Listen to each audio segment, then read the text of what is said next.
Previously on the Adventures of Conan. I look like a real badass now. Oh, that's the one. That is the one. Oh god, I'm stuck. No, no! What the hell?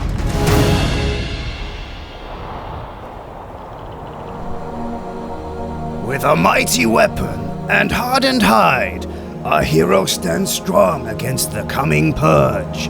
But to survive, he must find allies. Have them kneel, or they will be knelt. On a wheel of pain, our hero will break the wills of even the mightiest warrior. Welcome back to Ironhome, chaps. Got my spear, got my light armor, but it's time to build an army. So thralls are a pretty key mechanic to the game. You can go out and you can find dudes in the wild, beat them with a club, drag them back, break their will on something called a Wheel of Pain, and then you can get them to do all kinds of things. You can subdue warriors and archers, have them fight for you, but you can also find armorers, tanners, blacksmiths. Every crafting bench, I think, have an NPC kind of class that will work at your station, and I'm not quite sure what they're good for, but I guess we'll find out. So we use the truncheon to knock them out, the bindings to rope them up, and then the Wheel of Pain to break their will, which means we need to build a tannery. That requires bark, wood, and stone. So our goal is clear. Let's get some wood. Now you might have seen some changes around Ironhome, and that's right. I've put down some fences because these guys are assholes. But with a wooden fence in place, or a sandstone fence in place, they're nothing. They can't chase me to my front door, and my woes are completely gone now. So what the spear gives you is pass-through attacks. Basically, I can attack all of these guys at the same time if I do it right, like this. Oh yeah, they're all stacked up, and I can just go through them like butter. But look at that. I completely wiped out all of these rock elementals. Good stuff. One thing I'm not sure of is how often stuff will respawn, nodes-wise, if I have structures built near it. I know in similar games, like Ark and things, nodes and entities like this won't respawn if there is a structure in the way or too close. So I might have to keep an eye on that. But luckily there should be plenty of iron away from my walls, so I should still not have any iron problems in the future. So the tannery, where is this going to go? I could put it, yeah, I think next to the armorer's bench is a good shout. Don't want it to overlap too much. That looks great. Oh yeah, perfect. Perfect positioning. So inside the tannery, how does this work? As you can see, number 1 is bark. That's the fuel. Number 2 is leather. Or the hide. That's what you turn into leather. So we'll take out... Oh man, it's getting dark, isn't it? I need to put some lights in this place. Now you can see the temperature bar over there on the right. Up top, you've got thirst, you've got hunger, you've got encumbrance, and you have temperature. Now you have to be careful when you log out. Sometimes if you log out too near to fires or your furnaces, you can overheat, log back in dead. I've heard that's something people have trouble with, so be careful of that one. Also, another thing people suggest is taking off all of your armor and gear before you go to sleep, because you could always just wake up dead anyway. So we want torches inside here to light the place up. There's an improvised torch here, a torch which is better than a normal torch, I guess, an improvised one. But what feats can we unlock to get some indoor decoration? Torchbearer. Wall torches, that's the one we want. Sweet. Handcrafted artisan's work table. What the hell is an artisan's work table? Can I make one already? Artisan's work table. I can already make one. Perfect. Now this we're going to put probably... Bam. It's time to make... Oh, here we go. Look at this. Oh, these are all the kinds of things I can make at the artisan work table. This is great.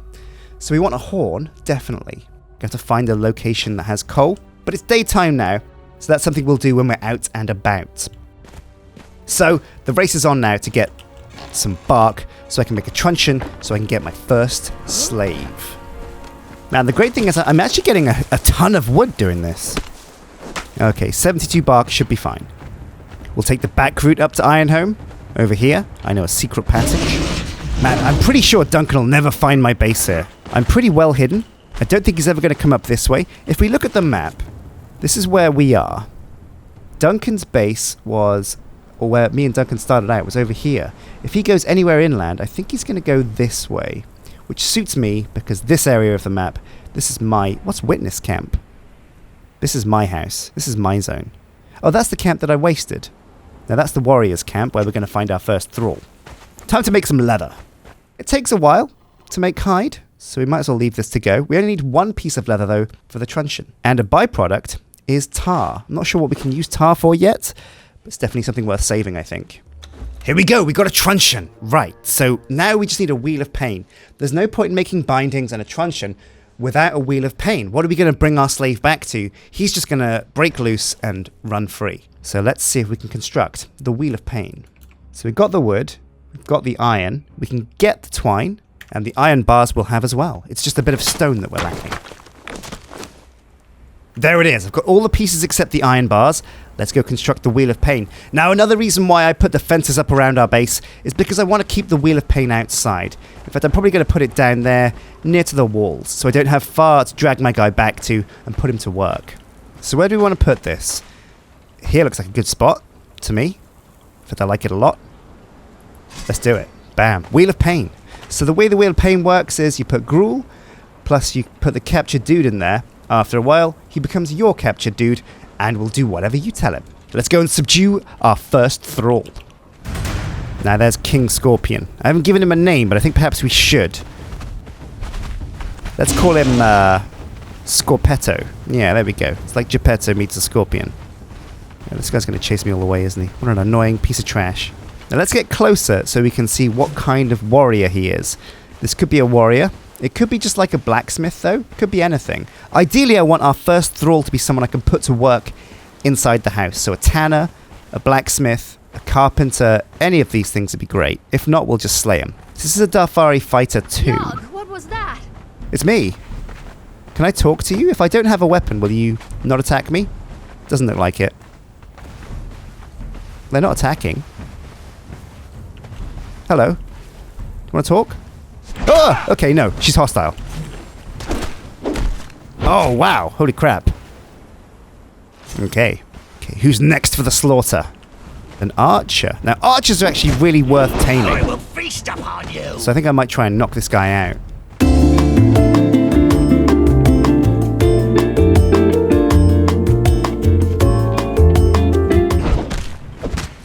Perfect. He's knocked out. Okay, let's have some food before I die. Oh man, that was a tough fight. Okay, this is game physics. Sure. I could actually feed this guy to Scorpetto. So how do I add him to the Wheel of Pain? That's it. I think that's it. He's there. The archer is there. Put an enemy in the Wheel of Pain. Journey complete. Now, breaking somebody on the Wheel of Pain is not a quick thing. It takes a long time for someone to submit to my will. But for now, we've got an archer who's a defensive guy. We can plant him on the walls and have him be our lookout. But what we want now is somebody with a bit of expertise. Let's see if we can find a blacksmith or an alchemist or a tanner or somebody we can actually use. Okay, let's see what these two dudes are. A fighter and a carpenter. Okay, we're gonna try and tame the carpenter, but we'll kite him out of his base first. Oh, let's waste her friend.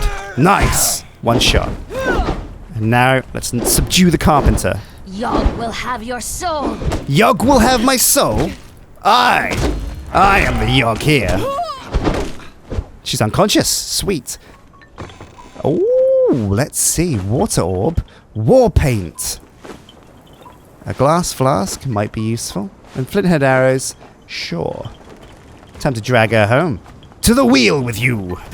Oh, look at this. 120 iron bars here. 130 iron bars here. So there's one more thing we should craft outside, I reckon, as well as a Wheel of Pain. And that is, of course, a tribute, an offering to our god, the great and noble Derketo. So we can construct a pleasure place of Derketo. There's also an upgraded altar for Derketo, if I remember rightly. And that is a pleasure dome of Derketo. But you have to upgrade the existing place to a dome. Maybe I should research an iron Taj, because with these, I can use a club and have a bit more safety. Better than a wooden Taj. Yeah, let's unlock that. Bam. Makes sense. Well, there's some things I'm definitely going to need. I think a grinder is important for certain things later on. A fisher is great for catching fish. Also, it's part of the journey. And an elevator I definitely want. A mechanism that allows horizontal travel. A horizontal elevator? That sounds nuts. But both of these are crafted at a Carpenters Bench. And my newfound friend is also a carpenter. So maybe I should gather the materials to make a Carpenter's Bench. So our Thrall has not woken up yet. We'll call her Maggie, old Maggie. How's our archer doing? She's getting there, but this is going to take hours. Let's leave this sucker here with gruel. Come back later. And let's gather up some wood for a Carpenter's Bench. Carpenter's Bench, here we go. Now this is, again, quite a big workstation. I can put it here near the entrance, and that should be okay. Now someone could probably lean through my window to grab this. I'm going to have to make some modifications to my walls, perhaps replace some of these windows. And I could always put this stuff up on the second floor, and I think that is something I can do. I'm going to have to change my house, the layout, so I have access to upstairs, again, put some more stairs in, add some more floors on this level so I have more places to put tools. But for the time being, I think the Carpenter's Bench is going to go here. It should be fine. Oh yeah, perfection. And with a Carpenter's Bench, oh okay, so I can make the elevator on here, I can make ironhead arrows, and I can also make shaped wood. But that's what we're going to call it for this episode. We've gotten further down the journey. We've got a Thrall, maybe even two, as long as she doesn't wake up and go home. God help us if she does. We'll just have to find another one if she does. That's fine. But next episode we'll come back, and hopefully the Thrall will be cooked by then, and we'll have our very own slave. And also, before next episode, I'll add some more decoration to the house if I can, in the form of fences, and retrofit it slightly, add some stairs here and there, a way to get up to the top, which we don't have yet. And yeah, we'll see where we go from there. But until next time, guys, this is Derketo's Punks, signing out. Take care.